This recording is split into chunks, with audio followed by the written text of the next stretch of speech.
Hello, welcome to the Joe Cortez Show here in Las Vegas, Nevada, the entertainment capital of the world, the sports capital of the world, and also there's a lot of medical business going on in Vegas. We have a special guest with us today, Dr. Payman Bady. Dr. Payman Bady is a regenerative doctor who does stem cell research, stem cell surgeries. He tells a little bit about stem cell. This is something that's fairly new to everybody out there, even though it's been around like 40 years. But tell me the latest, what's going on. Welcome to the show, Dr. Bady. Thank you for having me. I appreciate it. By trade, I was a boarded family practice, emergency medicine, mostly a physician, and then I migrated into regenerative medicine. Stem cells been around for a long time. Yeah. The Hispanic culture has been using it with a portion of the brain stem of pigs or baby pigs, right. And they used to put it under their skin, and they had all this rejuvenating feedback on it, and it's been going on for a long time. But mainstream has been around for about 30 years or so, and got really popularized when some of the sports figures started using Tiger it. Woods started using it. Yeah, so 2010. Yeah, Tiger Woods was really what catapulted to the next step, and I believe he had a knee stem cell injection. Yeah, it was during the time of the Masters tournament when he got that. Yeah, 2010. I remember that. Was that yeah? I don't know. I'm not a big sports guy. I'm just a big tennis and ski guy, you know. Yeah. But I try to take up golfing, but a lot of doctors golf, and I just don't like it. It's too slow, and you know. But anyhow, yeah. So he started that whole movement, I think, and since then there's been a lot of clinics. We've been around for about 5 years now, 4.5 years. Here in Las Vegas? Here in Las Vegas. I've been in Las Vegas for about 29 years now. Okay. And so the healthcare here in Nevada has really evolved. But our stem cell company, Cellaxis, has been on for 4.5 years. We focus on orthobiologics, meaning mainly joints. We do some cosmetics as well. You do something with spine surgeries? Yeah, and on the joints we do spines as well. So there's a lot. We do actually intradiscal, which is injections within the disc, right? And also we do on the articular surfaces of the spine, which is like the mobile joints in the back. So Dr. Mahajer, my partner, is a Harvard-trained, fellowship-trained spine guy that does pain management for spine. Yeah. Now you guys are all physicians, all board certified. All of us are board certified. Yeah. And there's 3 of us. Dr. An, my other partner, he's a joint specialist. He's a sports medicine guy that does all of our joints and tendons and small joints as well. We have a pretty solid group, I believe. And we've been doing it for 4.5 years. We have a lot of people come from all over the world, to come and see us. We actually do the procedure in the office, meaning that we extract. There's 3 ways to extract stem cells. So people call it PRP. Right. And PRP was more mainstay. More people talk about it because it's easier to obtain because we get it from the blood. Right. It's like going to the lab and getting a blood drawn, and then you convert that into stem cells, or what we call PRP, right. Plasma-rich protein, protein-rich plasma, and we inject that in articular surfaces, face, hair for hair. Ooh. Yeah. Well, for most people, if you don't have a lot to go with that, actually that goes with anything, even in the joints or in the disc space or so forth. If there's not enough of the material that we try to rebuild and regrow, then the likelihood of it coming out is not very high. Well, a lot of males would like to go there for kids so upset. You know, something is not right in my body. I want to make my body parts bigger. That's there is also a female and a male component to it. For men with erectile dysfunction, That's what I'm talking about. and some women that don't experience normal climax. Right. We do that as well in our facilities, but essentially anything was considered regenerative. Right. That's what we do. How long does it take? Let's say you get injections put in your body for whatever part is being worked on. How long does it take for it to kick in? That's a great question.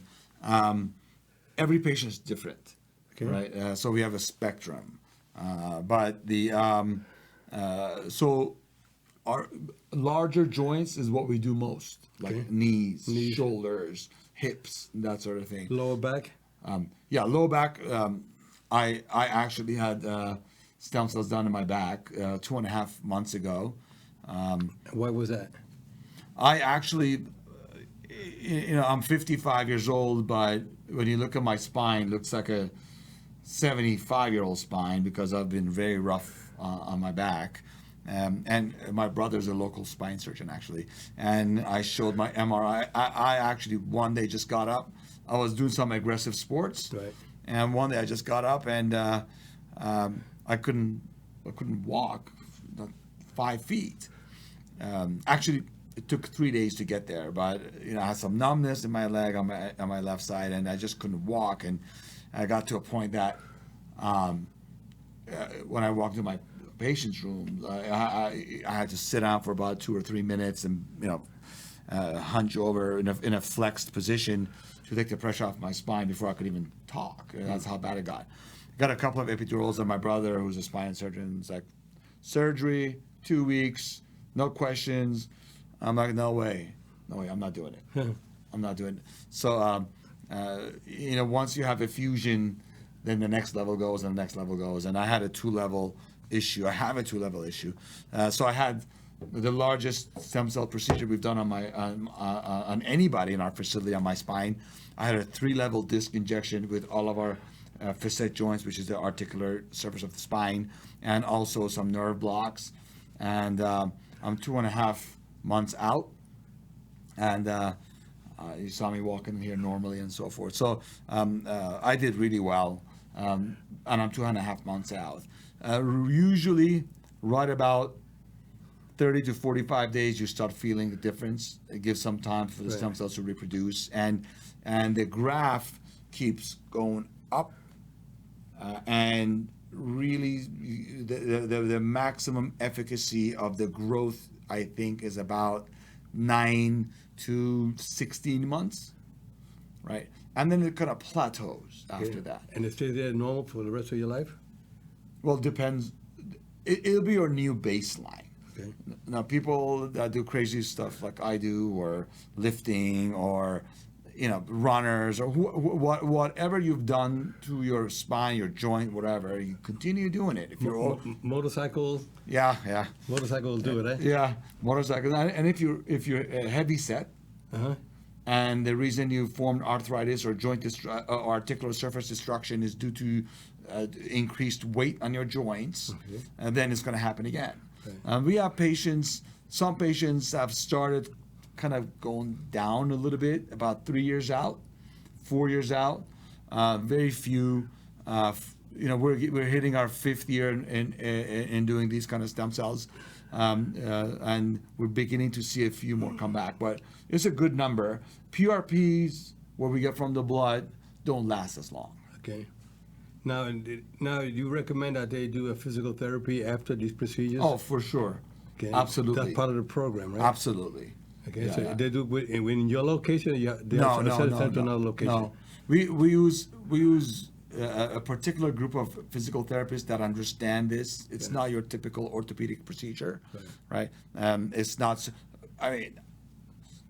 I think I was a little different. I didn't have much pain after the procedure. Usually, there's a lot of pain for the first 2-3 days, especially in the spine. But I started physical therapy on my 8th day post-op. Okay. Post procedure, Right. Right, and I go to physical therapy 3 times a week. Okay. Now the FDA has not approved this yet, or what? What's going on with them? No, there's certain limitations that what you can and what you cannot do, Okay. right? Is it because this is not medical stuff? I mean, this is not drugs. There's no drugs. This is within yourself. The stem cell, we use the PRPs from, you take it from the person's body, right? Yes. So is that the difference why it's not FDA approved? Yes. So what this is, all of that we do is still considered investigational, but it's allowed, right? Right. Some people buy cord blood from infant gone from the placenta or from the umbilical cord drive. There's some exosomes, which is an external material that you buy, and we don't do that. We only use material from your own body, either from your blood, your fat, your adipose tissue drive, or bone marrow. For example, the spines, we use bone marrow. Mine was a bone marrow derived stem cell, it really performs well as far as we're concerned. Some other people believe that placental stem cells are much better because they're more embryonic in nature, but we really don't know the amount of denatured number of cells, meaning damaged cells, or going through phases of heating or freezing or whatever. What we do in our facilities, and there's other facilities that do it like ours in the country. There are not that many. Is we actually have an operating room in the back, and you come in. For example, I went in. There's an anesthesiologist, so they aspirate some bone marrow. We take it to a lab, and we take the stem cells out, and we inject it back into the area that's needed within 30 to 45 minutes. Now, the health insurance, does it cover, health insurance cover this? Or? No. They But don't cover. if you allow me, Joe, let me go back to the question you asked about the FDA, right? Right. So what the FDA doesn't like to do, which is completely banned and not allowed, is to actually get the cells and regenerate and regrow them and keep them in a situation that, or a medium that you're growing more cells, right? Or you're developing more cells. So that's not allowed. Okay. Insurance doesn't cover it. It doesn't cover it. How about for cosmetic? I mean, all that same thing. No insurance covers it. No, none of the procedures. But you guys handle financing for them? We don't handle financing, but we have companies that they could use for financing. That they could get the procedure done, and it's between the patient and them. Yeah.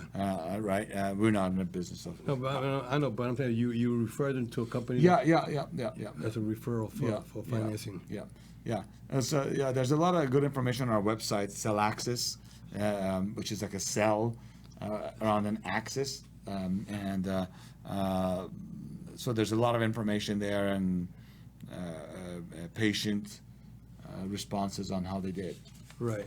Now, the procedures are done, you said, they come into the office, they get a consultation, and they go in there, they see what? After the consultation, when does the procedure start after the consultation? Well, the first consultation is with one of our physicians to even see if you're a candidate, right? We usually don't want to do procedures on people that we don't think we can help, right? For a couple of reasons. Obviously, we want to be efficacious in what we do, and secondly, we're doing an internal study on how the improvements are on what we do, and we want to really select people that we can help. And if something is really surgical, if you are truly bone on bone on your knee, and there's nothing left, we can't help you. Or if your spine is at a place that you're really impinging on a nerve in a level that the increase in hydration of the disc would not allow any reduction of the impingement, we can't help you. You're surgical. Now you say you have a brother who's a spinal cord surgeon. What does he say about the procedure that you had done and see the way you are today? What did he say about that? Believe it or not, I haven't had a chance to sit down with him 2 months out and talk about it. We're both super busy. Yeah. But he is actually open-minded. Look, I always say this: to all of our patients. Like to a hammer, everything looks like a nail, right? Right. We want to do stem cells because we believe it's the future of medicine. Surgeons want to do surgery because they think that, and it's true. And there's always a gray area, Yeah. right? And the gray area in this could be a little bit larger than the gray area in some other parts of medicine. But my brother, who's a spine surgeon, has referred us patients that he thinks that they'll benefit from, and they're not good surgical candidates, and they're not severe enough to be surgical. Yeah, so if he's a good candidate for stem cell, he refers them over to you, which is good, and vice versa, I'm sure. Yeah. We send them patients. Yeah. We use, I mean, we actually send people to where we think they do best. So if it's my brother's an orthopedic spine surgeon, right? So if somebody needs a neurosurgeon, we think, even though there's some overlap, we will send them to a spine neuro, or if there's a shoulder issue, we'll send them to a shoulder specialist, or so forth. Now, what is the age range of the surgery procedures? I mean, from what age? This is not done for I'm sure, for younger folks, and mainly for older folks. Am I correct, or am I wrong there? No. We actually have had some. We do a lot of the UFC guys. Okay. We do a lot of other sports people that are younger, and they have aggressive damage to their joints. They have tears. They have ligamental issues. So this is more like a lot in the sports field.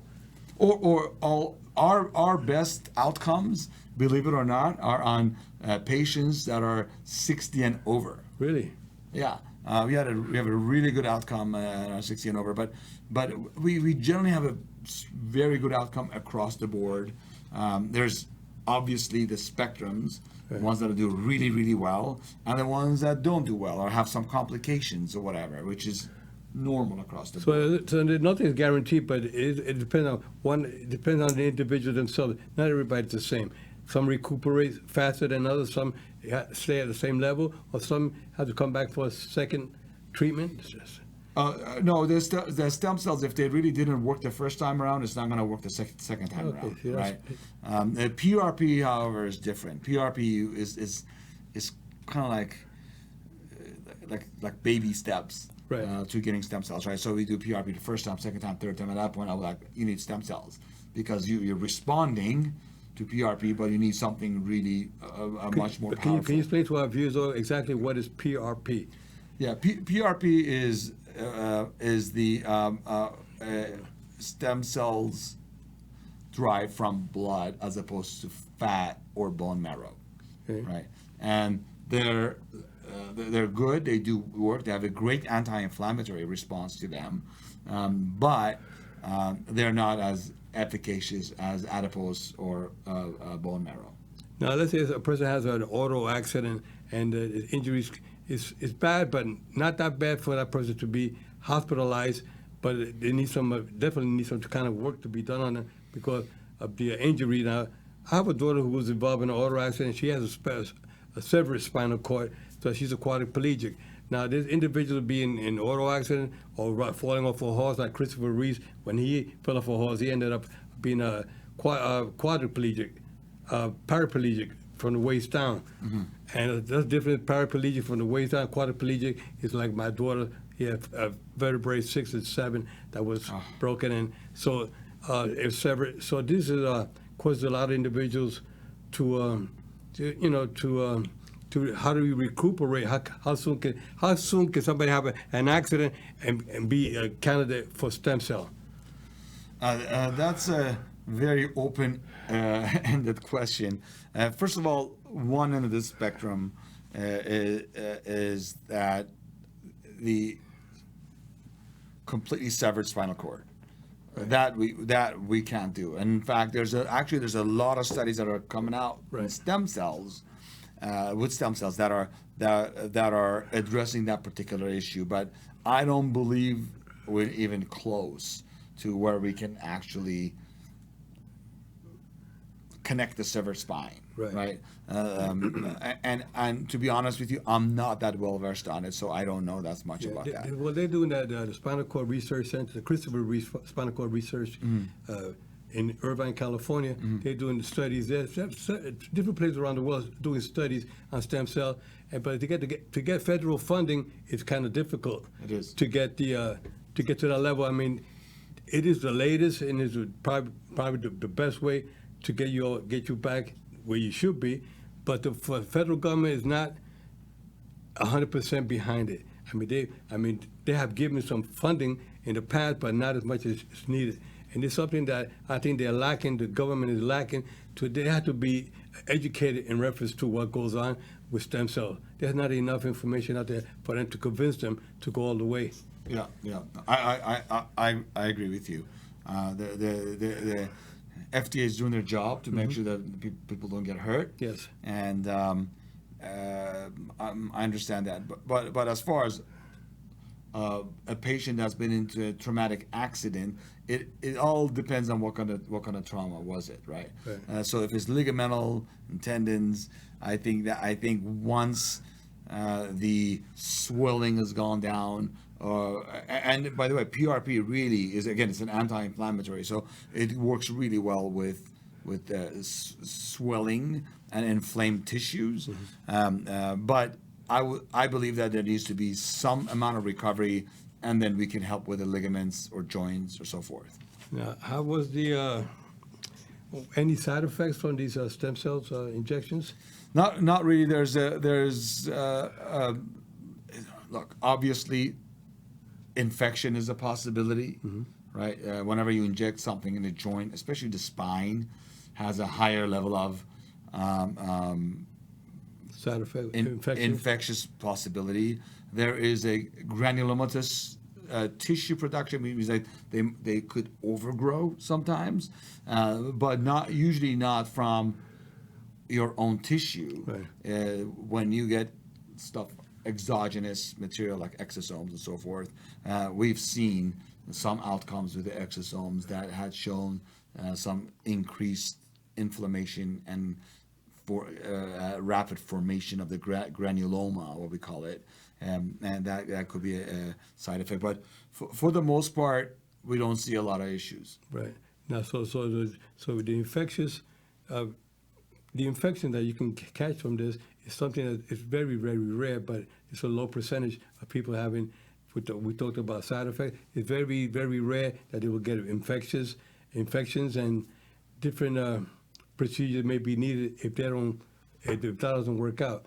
I mean, let's say somebody goes in and they have these side effects where they are not it's not working for them, but you feel that maybe you didn't inject enough of that PRP into them, it was not enough, or should it come back for a second? Was there second treatment or third treatments? So with a PRP, that's definitely an option, because unless it's in the ligament and so forth, if it's a joint, I personally recommend going straight to stem cells, right? But if they fail PRP, they get a second PRP, then we would consider doing stem cells. But someone that had no response to PRP would likely have a lesser response to adipose-derived stem cells, for example. Good. Now, what's on the horizon for you, and you can see in the stem cell industry now? And the stem cell community is something that, again, is kind of new because it's not really been out there because the FDA has not approved it until the FDA gives the final approval, a stamp of approval saying, you guys 100%. But do you see anything on the horizon that looks promising?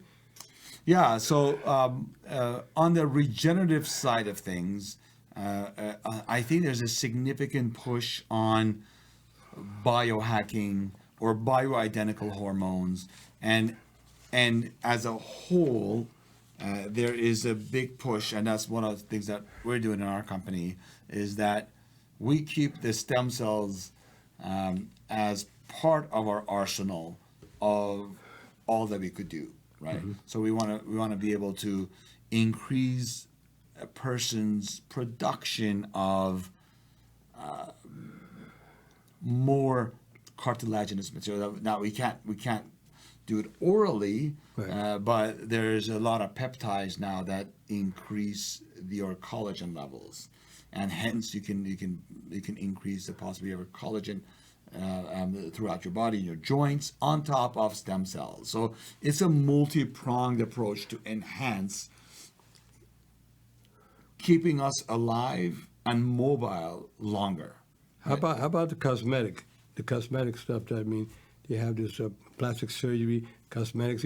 People want to just like they use other kind of facilities for other type of treatment for cosmetic. Do you guys specialize in anything like that?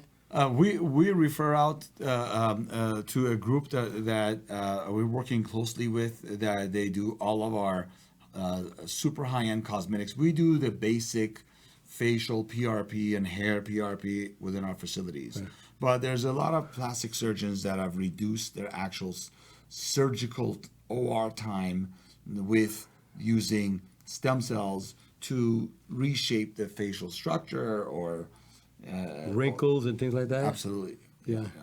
And you said at the age limit, the older you get, you're going to need some kind of. Everybody wants to get some kind of to beautify their bodies. They want to make themselves feel like young again, and a lot of it has a lot to do with the way you feel about yourself and how you say, well, I look at myself in the mirror and say, I remember 20 years ago I looked so much different. You look at photos and you say to yourself, wow, maybe I should go and get some consultation, see what I can do to keep myself looking young again. I mean, not everybody could be my age and feel, like a 20-year-old. I mean, I feel good and young, even though I'm up in age myself, but there's a lot of folks out there that are much, much younger than myself, and they look like they're 30 years older than what I am.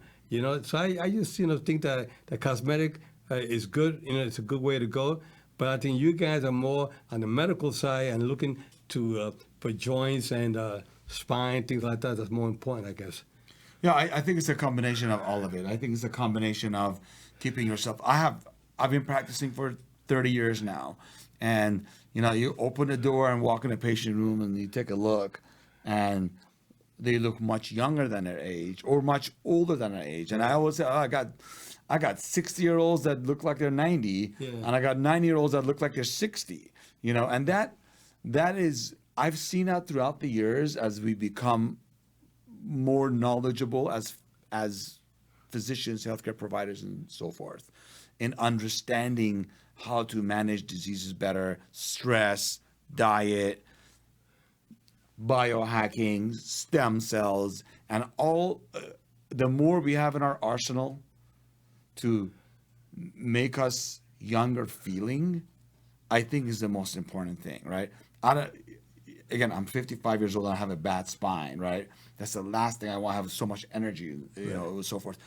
So keeping that youth feeling, to me, is more important. I don't want to be a 95-year-old that is stuck in a wheelchair and can't move, right? I'd rather not be here, Right. But I would love to be a 95-year-old that is walking around, moving, eating on my own, doing whatever I want to do.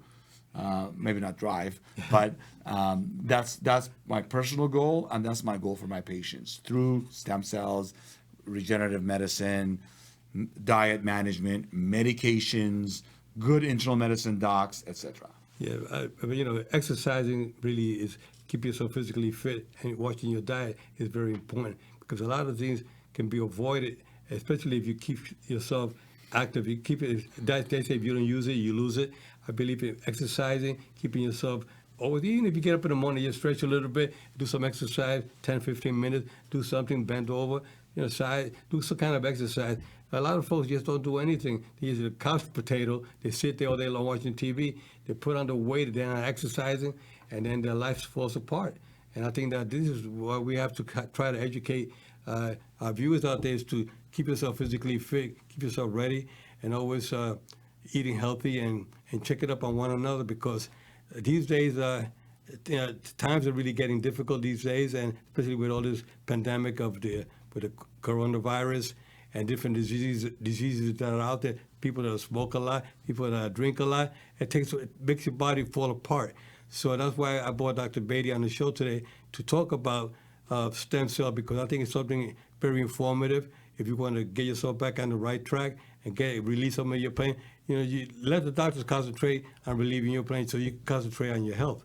But these doctors are doing a great job, and Dr. Bady, well, thank you so much for being on the show to give the information to our guests today.